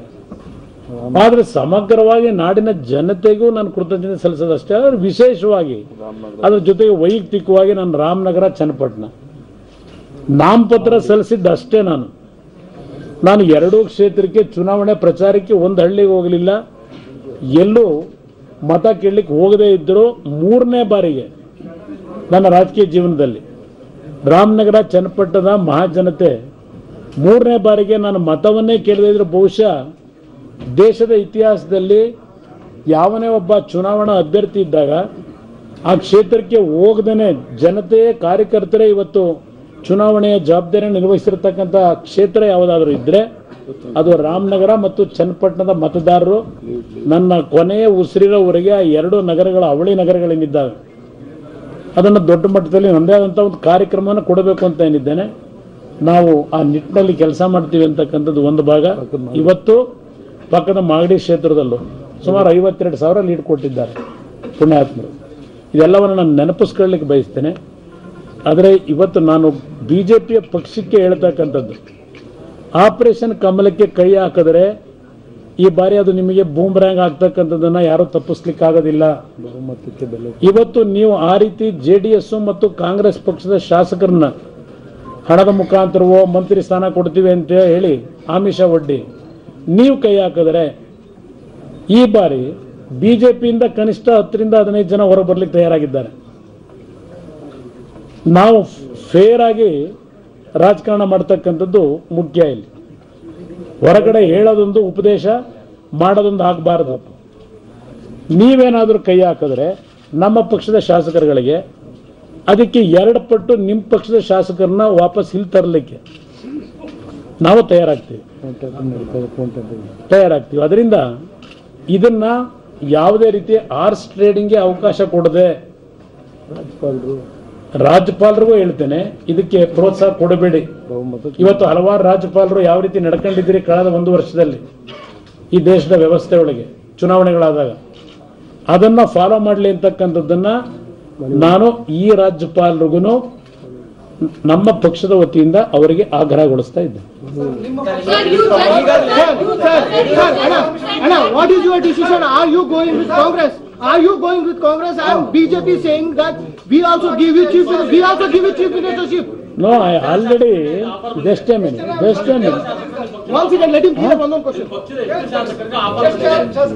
From yesterday night, ಬಹಳ ಜನ ಶಾಸಕರುಗಳನ್ನ ಟಚ್ ಮಾಡಿದ್ದಾರೆ. ಸರ್, ಅದೇ ವಿಚಾರಕ್ಕೆ ತಮ್ಮ ಪಕ್ಷದ ಶಾಸಕರು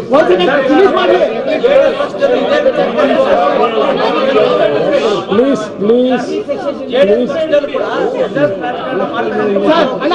ನಾಳೆ 12:30ಗೆ ರಾಜಭವನದಲ್ಲಿ ಪ್ರಮಾಣ ವಚನ ಸ್ವೀಕರಿಸ್ತೀನಿ ನಾನು ಅಂತ ಹೇಳಿ ಈಗಾಗಲೇ ಯಡಿಯೂರಪ್ಪನವರು ಅನೌನ್ಸ್ ಮಾಡಿದ್ದಾರೆ. ಈಗ ಪ್ರಮಾಣ ವಚನ ಅವರು ಸ್ವೀಕಾರ ಮಾಡ್ತೀನಿ ಅಂತ ಏನ್ ಹೇಳ್ತಾರೆ, ಅವರಿಗೆ ಸ್ಪಷ್ಟವಾದ ಬಹುಮತವೇ ಇಲ್ಲದೆ ಹೇಳ್ತಾರೆ. ಹೇಳಿ, ಕಾಂಗ್ರೆಸ್ ನಂಬ್ಕೊಂಡು ಹೊರಟಿದ್ದೀರಾ, ನಿಮ್ಮ ಶಾಸಕರನ್ನ ಅವರು ಹೊಡಿದೇ ಇರಬಹುದು, ಇಟ್ಕೋಬಹುದು.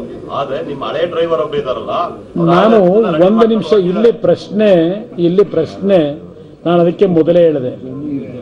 ಇಲ್ಲಿ ಮುಂದಿನ ದಿನಗಳಲ್ಲಿ ಏನು ಡೆವಲಪ್ಮೆಂಟ್ ಆಗುತ್ತೆ ಮುಖ್ಯ ಅಲ್ಲ. JDS ಪಕ್ಷ ಕೇವಲ ಅಧಿಕಾರಕ್ಕೆ ಅಪಹಪಿಸುವತಕ್ಕಂಥ ಪಕ್ಷ ಅಲ್ಲ ಇದು ಅಂತ ಹೇಳಿದೆ. ಇವತ್ತು ಬಿಜೆಪಿಯಿಂದಲೂ ಆಫರ್ ಇದೆ ನನಗೆ. ಆದರೆ ಬಿಜೆಪಿ ಜೊತೆ ನಾನು ಹೋದರೆ ಹೌದು, ತಾವು ಹೇಳಿದಾಗೆ ನಮ್ಮ ಸ್ಟ್ರೆಂತ್ 140ಕ್ಕೆ ಹೋಗುತ್ತೆ, ಸುಲಭವಾಗಿ ಸರ್ಕಾರ ನಡೆಸಬಹುದು. ಇಲ್ಲಿ ಪ್ರಶ್ನೆ ಈ ದೇಶದಲ್ಲಿ ನಡೀತಾ ಇರತಕ್ಕಂಥ ಇದ್ಯಾವುದೋ ನಿಮ್ಮ ಜಾತ್ಯತೀತ ಮತ್ತು ನಿಮ್ಮ ಕೋಮುವಾದದ ಸಬ್ಜೆಕ್ಟ್ ಏನಿದೆ, ಈಗ ನಮ್ಮ ತಂದೆಯ ಅವರ ರಾಜಕೀಯ ಜೀವನಕ್ಕೆ ಎಲ್ಲ ಒಂದು ಕಡೆ ನನ್ನಿಂದಲೇ ಒಂದು ಕಪ್ ಚುಕ್ಕೆ ಅವ್ರ ಜೀವನದಲ್ಲಿ ಅಂಟ್ಕೊಳ್ಳಿಕ್ಕೆ ಕಾರಣ ಆಗೋಗ್ಬಿಟ್ಟು. ಈಗ ಚುನಾವಣೆ ಒಂದೇ ನಿಮಿಷ ಚುನಾವಣೆ ಸಂದರ್ಭದಲ್ಲಿ ಚುನಾವಣೆ ಸಂದರ್ಭದಲ್ಲಿ ಪರಸ್ಪರ ಒಬ್ರಿಗೊಬ್ರು ಹಲವಾರು ರೀತಿ ದೂಷಣೆ ಮಾಡ್ತೀವಿ ಚುನಾವಣೆ ಸಂದರ್ಭದಲ್ಲಿ. ಈಗ ನರೇಂದ್ರ ಮೋದಿ ಅವರು ದೂಷಣೆ ಮಾಡಲಿಲ್ವ, ದೇವೇಗೌಡರನ್ನು ಹೊಗಳಿದ್ರು, ಮತ್ತಾಮೇಲೆ ಏನು ಹೇಳಿದ್ರು, JDS ಎಲ್ಲಿದೆ ಅಂದರು ಅವರು. ಈಗ JDSನ ಅದು ಅವ್ರಿಗೆ ಕೇಳಿ, ನನಗೆ ಕೇಳಿದ್ರೆ ಒಂದೇ ನಿಮಿಷ ಅದು ಅದಕ್ಕೆ ಕಾರಣ ನನ್ನನ್ನು ತರಬೇಡಿ. ಇದನ್ನ ಈ ಸಬ್ಜೆಕ್ಟೇ ಅಲ್ಲ. ಇವತ್ತು ನನ್ನ ಮಾಧ್ಯಮದ ಸ್ನೇಹಿತರಿಗೆ ಮನವಿ ಮಾಡ್ತಕ್ಕಂಥದ್ದು, ದೇಶದಲ್ಲಿ ಯಾವ ರೀತಿಯ ಘಟನೆಗಳು ನಡೀತಾ ಇದೆ, ಈ ಘಟನೆಗಳಲ್ಲಿ ನಾನು ತಪ್ಪಿತಸ್ಥನಾಗಬೇಕು, ಈ ದೇಶ ಹಾಳಾಗ್ತಕ್ಕಂಥದ್ದನ್ನು ಸರಿಪಡಿಸ್ಲಿಕ್ಕೆ ನೀವು ಸರಿಯಾದ ಮಾರ್ಗದಲ್ಲಿ ಹೋಗಿ ಅಂತಕ್ಕಂಥ ಸಲಹೆಯನ್ನು ನೀವು ಕೊಡಬೇಕು. ಇಲ್ಲ ವೈಯಕ್ತಿಕವಾಗಿ ಟೀಕೆಗಳನ್ನು ಮಾಡ್ತಕ್ಕಂಥದ್ದಕ್ಕೆ ನಾನು ಸೀಮಿತವಾಗಬೇಕು. ಇದು ಮುಖ್ಯ. ಇಲ್ಲಿ ಟೀಕೆಗಳು ಹಲವಾರು ಪಕ್ಷದ ನಾಯಕರು ಹಲವಾರು ಬಾರಿ ಮಾತಾಡಿರ್ತಾರೆ. ಈಗ ಇದೇ ಯಡಿಯೂರಪ್ಪನವರು ಬಿಜೆಪಿ ಪಕ್ಷದ ಬಗ್ಗೆ 2013ರಲ್ಲಿ ಏನು ಹೇಳಿದ್ರು, ಇದೇ ಯಡಿಯೂರಪ್ಪನವ್ರ ಬಗ್ಗೆ ಇದೇ ಬಿಜೆಪಿ ನಾಯಕರು ಏನು ಹೇಳಿದ್ರು 2013ರಲ್ಲಿ. ಈಗ ಆಗಿದ್ರೆ ಅದು ಹೇಗೆ ಯಡಿಯೂರಪ್ಪನವ್ರನ್ನ ಮುಖ್ಯಮಂತ್ರಿ ಮಾಡ್ಲಿಕ್ಕೆ ಬಿಜೆಪಿ ನಾಯಕರು ಹೊರಟಿದ್ದಾರೆ. ಅದರಿಂದ ಇವೆಲ್ಲ ರಾಜಕಾರಣದಲ್ಲಿ ಸರ್ವೇ ಸಾಮಾನ್ಯ.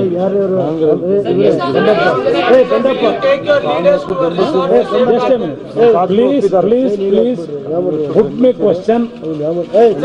One person. I can answer. Just a minute. Huh?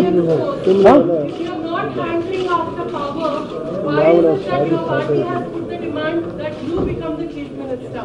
No, I am not put any request before anybody. I have not gone anywhere. Congress party, they have offered me unconditional support. I have not been. Please, at a time, please, at a time, one person can question. Will you take your leaders? I'm asking, sir. Will you take your leaders to a resort, sir? No. To safeguard them, will you take your leaders to a resort? At this time, it was not necessary for me to take them to resort, but the BJP people, BJP leaders, if they start horse trading, then I have to protect my MLA's interest, my party interest. At that time, I will take proper decision.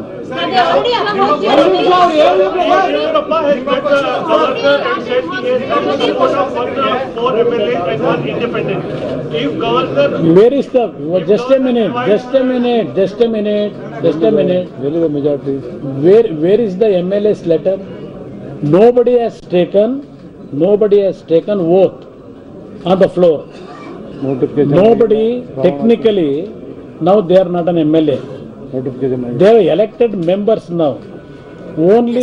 JDS നേതാവ് കുമാരസ്വാമിയുടെ വാർത്താ സമ്മേളനമാണ് നമ്മൾ കണ്ടത്. ബാംഗ്ലൂരിൽ JDSന്റെ നിർണായക യോഗത്തിന് ശേഷം മാധ്യമങ്ങളോട് സംസാരിക്കുകയായിരുന്നു അദ്ദേഹം. പല അഭ്യൂഹങ്ങളും ഇതിനോടകം ഉയർന്നിരുന്നു. അതിനെല്ലാം തള്ളിക്കളഞ്ഞുകൊണ്ടാണ് അദ്ദേഹം മാധ്യമങ്ങളോട് സംസാരിച്ചത്. കാരണം യാതൊരു കാരണവശാലും BJPയോട് സഖ്യം ചേരില്ല എന്നതാണ് അദ്ദേഹം പ്രധാനമായും പറഞ്ഞ കാര്യം. ഒപ്പം തന്നെ BJPയോട് സർക്കാർ രൂപീകരിക്കുക എന്നത് അധാർമികമാണ്. യഥാർത്ഥത്തിൽ ജനങ്ങളുടെ പൂർണ്ണ പിന്തുണ BJPക്കൊപ്പം ഇല്ലാത്ത പശ്ചാത്തലത്തിൽ അത് സാധ്യമാകില്ല എന്നതടക്കമുള്ള കാര്യങ്ങളാണ് അദ്ദേഹം പറഞ്ഞത്. വളരെ വിശാലമായ വളരെ ഡീറ്റെയിൽഡായ ഒരു വാർത്താ സമ്മേളനമാണ് അദ്ദേഹം നടത്തിയത്. പ്രത്യേകിച്ച് JDSൽ യോഗത്തിൽ ഭിന്ന അഭിപ്രായം ഉണ്ടായി കോൺഗ്രസിനൊപ്പം നിൽക്കുന്ന കാര്യത്തിൽ എന്ന കാര്യം ഒക്കെ പുറത്തു വന്നൊരു പശ്ചാത്തലത്തിലാണ് വിശാലമായ ഒരു വാർത്താ സമ്മേളനം തന്നെ അദ്ദേഹം നടത്തിയത്. എന്നാൽ വാർത്താ സമ്മേളനത്തിൽ ഉടനീളം BJPക്കൊപ്പം ചേരാൻ യാതൊരു വിധത്തിലും ഉദ്ദേശിക്കുന്നില്ല എന്ന് തന്നെയാണ് കുമാരസ്വാമി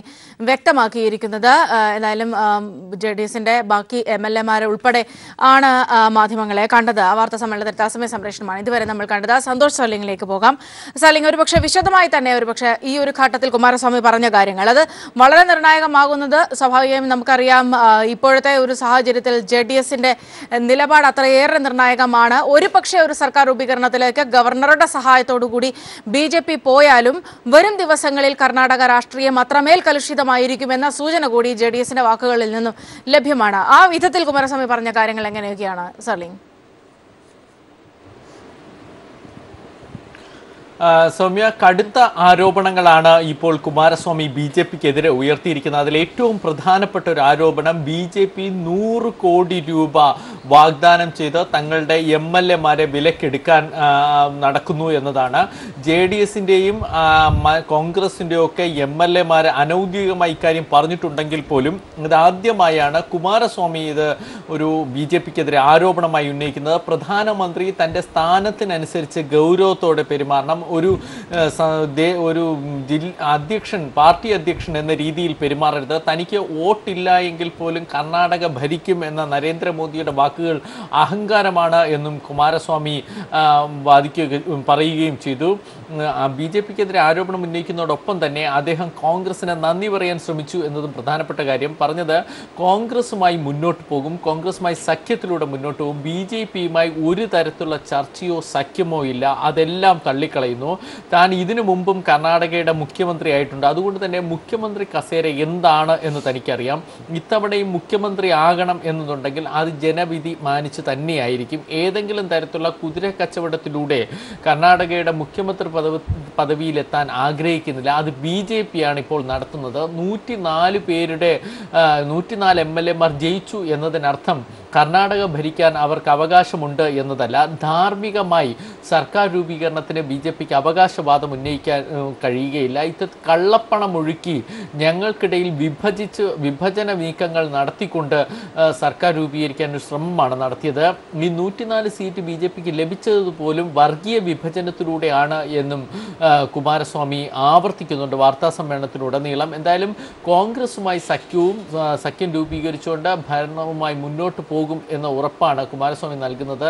BJPയുമായി രഹസ്യ ചർച്ച നടത്തി എന്ന വാദങ്ങളൊക്കെ കുമാരസ്വാമി പൂർണ്ണമായും തള്ളിക്കളയുന്നു. രാവിലെ ചേർന്ന JDSന്റെ പാർലമെന്ററി പാർട്ടി യോഗം കുമാരസ്വാമിയെ നിയമസഭാ കക്ഷി നേതാവായി തിരഞ്ഞെടുത്തു. അതിനുശേഷമാണ് കുമാരസ്വാമി മാധ്യമങ്ങളെ കണ്ടത്. ഇതിനിടയിൽ JDSൽ തന്നെ ഒരു വിഭാഗം BJPക്ക് അനുകൂലമായി നിന്നുകൊണ്ടു എന്നതൊക്കെ വാർത്തയുണ്ടായിരുന്നു. പക്ഷേ എന്തായാലും കുമാരസ്വാമിയുടെ വാർത്താ സമ്മേളനത്തിലൂടെ അത്തരം നിലപാടുകൾ തള്ളിക്കളഞ്ഞു എന്ന് വ്യക്തമാണ്. നരേന്ദ്രമോദിയെ കടന്നാക്രമിച്ചുകൊണ്ടുള്ള വാർത്താ സമ്മേളനം BJP ഇപ്പോൾ സർക്കാർ രൂപീകരിക്കാനുള്ള അവകാശവാദം അധാർമികമാണ് എന്ന് പറഞ്ഞു വയ്ക്കുക കൂടിയാണ് കുമാരസ്വാമി ചെയ്യുന്നത്. ഒരുപക്ഷെ സർലിംഗ്, ഈ ഒരു ഘട്ടത്തിൽ JDSന്റെ നിലപാടുകൾ പോലും ആ ഒരു സംശയത്തിന്റെ നിലയിൽ നിർത്തിയതിന് ചരിത്രത്തിൽ അതിൻ്റെതായിട്ടുള്ള പല കാരണങ്ങളും ഉണ്ട്. ആ ഒരു കാര്യം കൂടി പരിശോധിച്ചുകൊണ്ടാകണം. പക്ഷേ അതിനുമപ്പുറത്ത് ഇപ്പോൾ മനസ്സിലാക്കുന്ന ചില കാര്യങ്ങളും ആദ്യഘട്ടത്തിൽ ഇന്നത്തെ ദിവസം തുടങ്ങി ഒരുപക്ഷെ കോൺഗ്രസിന്റെ പാർലമെന്ററി പാർട്ടി യോഗത്തിനായി കോൺഗ്രസിന്റെ MLA-മാരെ കാത്തു നിൽക്കുന്നൊരവസ്ഥയിലേക്ക് വന്നപ്പോൾ പോലും കണക്ക് കൂട്ടിയിരുന്നത് BJPയുടെ അത്തരത്തിലുള്ള വലിയ കുതിരക്കച്ചവടത്തിന്റെ സാധ്യതകളാണ്. കാരണം ആ വിധത്തിൽ BJP ഈ തെരഞ്ഞെടുപ്പിൽ ഉടനീളം പണം ഒഴുക്കിയിട്ടുണ്ട്. അതിന്റെ ഒരു തുടർച്ച തന്നെയായിരിക്കും സർക്കാർ രൂപീകരണത്തിലേക്ക് എത്തുമ്പോഴും ഉണ്ടാകുക എന്നൊരു കാൽക്കുലേഷൻ തന്നെയായിരുന്നു. പക്ഷേ വളരെ തന്ത്രപരമായി കോൺഗ്രസ് അതിനെ തടയിടാനുള്ള ഒരു ശ്രമം കൂടി നടത്തിയിരുന്നു എന്ന സൂചനകൾ കൂടി വരുമ്പോൾ, അതായത് ഏതാണ്ട് 5-6 BJP MLA-മാരെ കോൺഗ്രസും കണ്ടിരുന്നു എന്ന തരത്തിലുള്ള ചില റിപ്പോർട്ടുകളും വരുന്നുണ്ട്. ഒപ്പം തന്നെ ഇത്തരത്തിൽ കോൺഗ്രസ് MLA-മാർ കാലുമാറി പോകാതിരിക്കാൻ വേണ്ടി നേരത്തെ തന്നെ ഇവരെ സേഫായ ഒരു ഭാഗത്തേക്ക് ബാംഗ്ലൂരിലെ ഒരു റിസോർട്ടിലേക്ക് കോൺഗ്രസ് മാറ്റുകയായിരുന്നു. അവരെ ആണ് ഇനി ഈ പാർലമെന്ററി പാർട്ടി യോഗത്തിലേക്ക് എത്തിക്കാനുള്ളത് എന്ന സൂചനകളൊക്കെ വരുമ്പോഴത്തേക്കും ഒരുപക്ഷെ അത്തരം കാൽക്കുലേഷനൊക്കെ ഈ ഒരു ഘട്ടത്തിൽ എത്രത്തോളം നിർണായകമാണ് കോൺഗ്രസിനെയും JDSനെയും സംബന്ധിച്ചിടത്തോളം? സൗമ്യ ചൂണ്ടിക്കാണിച്ചതുപോലെയുള്ള ഒരു റിസോർട്ട് പൊളിറ്റിക്സ് എന്നാണ് ഇപ്പോൾ രാഷ്ട്രീയ നിരീക്ഷകർ അതിനെ കുറ്റപ്പെടുത്തുന്നത്. അതായത് ഭൂരിപക്ഷം തെളിയിക്കാൻ ഒപ്പമുള്ള MLA-മാരെ പ്രത്യേക സ്ഥലങ്ങളിൽ സുരക്ഷിതമായി പാർപ്പിക്കുക. കോൺഗ്രസ് ഇപ്പോൾ ബാംഗ്ലൂരിൽ തന്നെയാണ് അവരുടെ MLA-മാരെ പാർപ്പിക്കാൻ തീരുമാനിച്ചിരിക്കുന്നത്. രാവിലെ 78 MLA-മാരിൽ ആകെ ഇതുവരെ എത്തിയത് 66 MLA-മാർ. ഇനി അവരുടെ നിയമസഭാ കക്ഷി യോഗം മാത്രമേ തീരാനുള്ളൂ. JDS-ന്റെയും BJP-യുടെയും കഴിഞ്ഞു. അവരുടെ നിയമസഭാ കക്ഷി നേതാക്കളെയൊക്കെ തിരഞ്ഞെടുത്തു. ഇനി കോൺഗ്രസിൽ മാത്രമാണ് അനിശ്ചിതത്വം. അത് ഈ പറഞ്ഞതുപോലെ 78 MLA-മാരിൽ ആകെ എത്തിയത് 66 പേർ മാത്രം. അതായത് ബാക്കിയുള്ള 12 MLA-മാർ എവിടെയാണ് എന്ന് ഇപ്പോഴും കോൺഗ്രസ് നേതൃത്വത്തിന് അറിയില്ല. അവർ BJP പാളയത്തിലെത്തിയോ, ഇനിയും BJPക്ക് അനുകൂലമായ എന്തെങ്കിലും നീക്കങ്ങൾ നടത്തുമോ എന്ന അനിശ്ചിതത്വം നിലനിൽക്കുന്നു. പക്ഷേ JDS-ന്റെയും BJP-യുടെയും കഴിഞ്ഞു. അവരുടെ നിയമസഭാ കക്ഷി നേതാവ് തീരുമാനിച്ചിരിക്കുന്നു. JDS ഇപ്പോൾ കോൺഗ്രസിനെ പോലെ മറ്റൊരു നീക്കം നടത്തിയിരിക്കുന്നു. അവരുടെ MLA-മാരെ എല്ലാവരെയും അവർ കേരളത്തിലേക്ക് കൊണ്ടുപോവുകയാണ്. കേരളത്തിൽ കൊച്ചിയിൽ റിസോർട്ടിൽ താമസിപ്പിക്കാനാണ് ഇപ്പോൾ JDS-ന്റെ ഔദ്യോഗിക തീരുമാനം. നിയമസഭയിൽ ഭൂരിപക്ഷം തെളിയിക്കേണ്ട ദിവസം MLA-മാരെ ഹാജരാക്കും. അതുവരെ ഇവർ കേരളത്തിലായിരിക്കും JDS-ന്റെ MLA-മാർ താമസിക്കുക. കോൺഗ്രസിന്റെ MLA-മാർ ബാംഗ്ലൂരിൽ തന്നെയുള്ള ആഡംബര ഹോട്ടലിൽ താമസിക്കും. BJP-യും അത്തരത്തിലുള്ള നീക്കം നടത്തുന്നു. പക്ഷെ അവർ ഇപ്പോഴും എവിടെയാണ് BJP MLA-മാരെ സൂക്ഷിക്കുക എന്ന് വ്യക്തമല്ല. എന്തായാലും ഈ ഒരു കുതിര കച്ചവടത്തിലുള്ള സാധ്യതകളെല്ലാം ഒരുക്കിയിരിക്കുന്നു. കുമാരസ്വാമി ഇപ്പോൾ വാർത്താസമ്മേളനത്തിൽ ആവശ്യപ്പെട്ട ഒരു പ്രധാനപ്പെട്ട കാര്യം ഗവർണറും രാഷ്ട്രപതിയും അത്തരം ഒരു കുതിര കച്ചവടത്തിലുള്ള അവസരം കർണാടകയിൽ സൃഷ്ടിക്കരുത് എന്നാണ്. അദ്ദേഹം തന്നെ പറഞ്ഞ ഈ ആരോപണങ്ങളൊക്കെ അങ്ങനെയാണെങ്കിൽ കോടികൾ മുടക്കിയാണ് BJP ഈ JDS-ന്റെയും കോൺഗ്രസിൻ്റെയും MLA-മാരെ വിലക്കെടുക്കാൻ ശ്രമിക്കുന്നത്. അത് തടയിടുകയാണ് ഇപ്പോൾ ഈ നീക്കത്തിലൂടെ ശ്രമിക്കുന്നത്. ഇനി പ്രധാനപ്പെട്ട കാര്യം എങ്ങനെ ഭൂരിപക്ഷം തെളിയിക്കുന്നതാണ്. 117 എന്നതായിരുന്നു ഇന്നലെ JDS കോൺഗ്രസിലെ സഖ്യത്തിലുണ്ടായിരുന്നത്. എന്നാൽ ഇപ്രാവശ്യം ഇന്ന് രണ്ടുപേരുടെ നിയമസഭാ കക്ഷി യോഗം ചേരുമ്പോൾ അതിൽ നിന്ന് നമുക്ക് 13 പേരെ കുറയ്ക്കേണ്ടി വരും. അതേസമയം BJP-യിൽ അങ്ങനെ ഒരു കുറവുണ്ടായിട്ടില്ല. 104 MLA-മാർ യോഗത്തിൽ പങ്കെടുക്കുകയൊക്കെ ചെയ്തിട്ടുണ്ട്. അതുകൊണ്ട് തന്നെ ഈ സർക്കാർ രൂപീകരിക്കാൻ അവകാശവാദം ഉന്നയിച്ച JDS-ന്റെയും കോൺഗ്രസിൻ്റെ ഇടയിൽ വിള്ളൽ വീഴ്ത്തി MLA-മാരെ മാറ്റിയെടുക്കാൻ കഴിഞ്ഞിട്ടുണ്ട്. യെദ്യൂരപ്പ അവകാശപ്പെട്ടതുപോലെ നാളെ ഒരു സത്യപ്രതിജ്ഞ ചെയ്യുകയാണെങ്കിൽ യെദ്യൂരപ്പ സത്യപ്രതിജ്ഞ അതിനുശേഷം കാര്യങ്ങൾ കൂടുതൽ പ്രശ്നമാവും. കൂടുതൽ MLA-മാരെ മാറ്റിയെടുക്കാൻ BJPക്ക് കഴിയുകയും ചെയ്യും.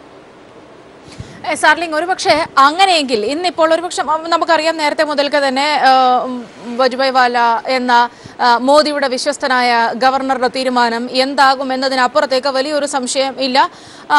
ഗവർണർക്ക് ഉചിതമായ തീരുമാനമെടുക്കാവുന്ന ഒരു പശ്ചാത്തലവുമുണ്ട്. യെസ്, ഞാൻ ഏതായാലും വളരെ വേഗം ഈ വാർത്തയിലേക്ക് തന്നെ തിരികെ എത്താം. ഏതായാലും ഇപ്പോഴത്തെ സാഹചര്യം ഇനിയും ഒരു കൃത്യമായ ഒരു ചിത്രം കർണാടകയിൽ നിന്ന് ലഭിക്കാത്തൊരു പശ്ചാത്തലം തന്നെയുണ്ട്. കാരണം അല്പം മുൻപ് JDS-ന്റെ നിലപാട് വ്യക്തമാക്കിക്കൊണ്ട് കുമാരസ്വാമി പറഞ്ഞിരുന്നു ഒരു കാരണവശാലും BJPക്ക് ഒപ്പം പോകില്ല എന്ന്. JDS ഉറച്ചു കോൺഗ്രസിനൊപ്പം തന്നെ നിൽക്കുന്നു. എന്നാൽ കോൺഗ്രസിന്റെ MLA-മാർ ഇപ്പോൾ പാർലമെന്ററി പാർട്ടി യോഗത്തിൽ എത്താതിരിക്കുന്ന 12 MLA-മാർ അവർ ഇടഞ്ഞു നിൽക്കുക തന്നെയാണ്, അതൃപ്തരാണ്. അവരെ പൂർണ്ണമായും തങ്ങളുടെ സൈഡിലേക്ക് എങ്ങനെ കോൺഗ്രസിന് എത്തിക്കാനാകും എന്നതാണ് ഇനി പ്രധാനമായി ഉള്ളത്. ഒപ്പം സർക്കാർ രൂപീകരണത്തിന്റെ എല്ലാ സാധ്യതകളും തേടിക്കൊണ്ട് സന്നദ്ധ അറിയിച്ചുകൊണ്ട് ഗവർണറെ കണ്ടിരിക്കുന്നു BJP. ഈ തീരുമാനം ഇനി ഗവർണർ എന്താകും എടുക്കുക എന്നതൊക്കെ തന്നെയും വളരെ നിർണായകമാണ്. വളരെ വേഗം എത്താം വാർത്തകളിലേക്ക് ഒരിടവേളയ്ക്ക് ശേഷം.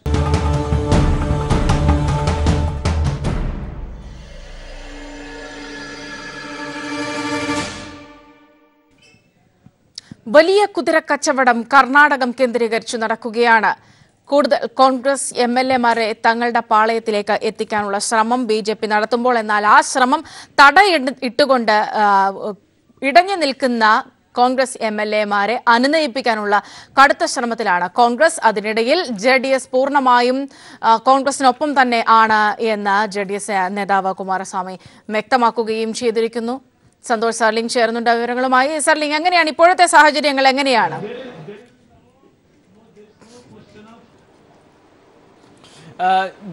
കർണാടകയുടെ BJP-യുടെ സംസ്ഥാന ചുമതലയുള്ള പ്രകാശ് ജാവദേക്കറുമായി കുമാരസ്വാമി കൂടിക്കാഴ്ച നടത്തിയെന്നൊരു വാർത്ത രാവിലെ വന്നിരുന്നു. ഇപ്പോൾ കുമാരസ്വാമിയുടെ വാർത്താ സമ്മേളനം നടക്കേണ്ട ഇതിനിടയിൽ മാധ്യമപ്രവർത്തകർ അത് ചോദ്യമായി ഉയർത്തി.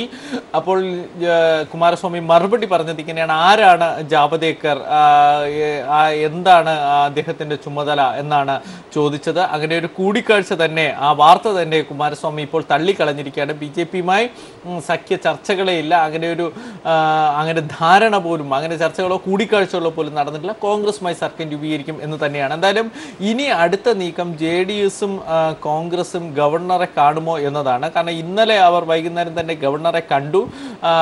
പാർട്ടികളുടെ പിന്തുണ കത്ത് JDS-ന്റെ കുമാരസ്വാമി ഗവർണർക്ക് കൈമാറിയിട്ടുണ്ട്. പക്ഷേ ഇന്ന് രാവിലെ BJP നടത്തിയൊരു നീക്കം, ഈ 104 MLA-മാരും അവരെ പിന്തുണയ്ക്കുന്ന ഒരു സ്വതന്ത്രന്റെയും പിന്തുണ കത്ത്, അങ്ങനെ MLA-മാരുടെ വ്യക്തിഗതമായ പിന്തുണ കത്ത് ഗവർണർക്ക് സമർപ്പിച്ചിട്ടുണ്ട്. അതുകൊണ്ട് തന്നെ JDS-ഉം കോൺഗ്രസും അങ്ങനെ ഓരോ MLA-മാരുടെയും കത്തുകൾ പ്രത്യേകം തയ്യാറാക്കി നൽകുമോ എന്നാണ് ഇനി അറിയേണ്ടത്. പക്ഷേ JDS-ഉം നേരത്തെ ഈ കോൺഗ്രസിന്റെ പാർലമെന്ററി പാർട്ടി യോഗം കഴിയുന്നതുവരെ കാത്തിരിക്കുകയാണെന്ന് തോന്നുന്നു. കോൺഗ്രസ് ആകട്ടെ അവരുടെ പാർലമെന്ററി പാർട്ടി യോഗം പൂർത്തിയാക്കാൻ കഴിയാത്ത അനിശ്ചിതത്വത്തിലാണ്. പൂർത്തിയാക്കണമെങ്കിൽ അവർക്ക് മുഴുവൻ MLA-മാരെയും വേണം. പക്ഷേ ഇപ്പോൾ അങ്ങനെ ഒരു MLA-മാർ അവരുടെ പക്കലില്ല. അവരുടെ ദേശീയ ആസ്ഥാനത്തേക്ക് അത്രയും MLA-മാർ എത്തിയിട്ടില്ല. ആ ഒരു അനിശ്ചിതത്വം കോൺഗ്രസിന്റെ ഭാഗത്തു നിന്നുണ്ട്. BJP ഗവർണറെ കണ്ടവരുടെ ഇന്നത്തെ നടപടികളെല്ലാം പൂർത്തിയാക്കുകയും നാളെ സത്യപ്രതിജ്ഞ ചെയ്യുന്ന അവകാശവാദം ഉന്നയിക്കുകയും ചെയ്യുന്നു. JDS-ഉം കോൺഗ്രസും ഇനി സംയുക്തമായി കാണണം. അവിടെയാണ് ഒരു പ്രശ്നമുള്ളത്. ഈ ചൂണ്ടിക്കാണിച്ച പോലെ കോൺഗ്രസിന്റെ MLA-മാരുടെ ഇടയിലാണ് ഒരു പ്രശ്നമുള്ളത്. അവരുടെ കൂടി മറുപടി കിട്ടിയതിന് ശേഷമായിരിക്കും ഇന്നിനി പ്രത്യേകം ഗവർണറെ കാണുമോ എന്ന കാര്യമൊക്കെ തീരുമാനമെടുക്കുക.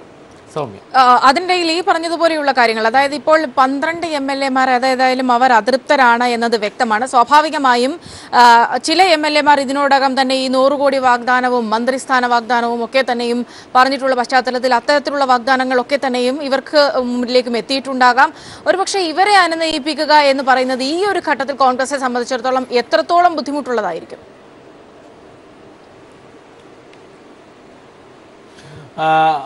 സൗമ്യ, ഇന്നലെ രാത്രി തന്നെ BJP നടത്തിയ പ്രവർത്തനങ്ങളുടെ ഭാഗമാണ് ഇത്തരം MLA-മാർ മാറി ചിന്തിച്ചത്. നേരത്തെ ഈ റെഡ്ഡി സഹോദരന്മാരുടെ ഫണ്ട് വാങ്ങിച്ച് തെരഞ്ഞെടുപ്പിൽ നിന്ന കോൺഗ്രസ് MLA-മാരുണ്ട്. അവരിൽ പലരുമാണ് ആദ്യഘട്ടത്തിൽ തന്നെ റെഡ്ഡി സഹോദരന്മാരുടെ തീരുമാനത്തിനനുസരിച്ച് അല്പസമയത്തിനകം തന്നെ അതിന്റെ ഡീറ്റെയിൽസിലേക്ക് തന്നെ വരാം.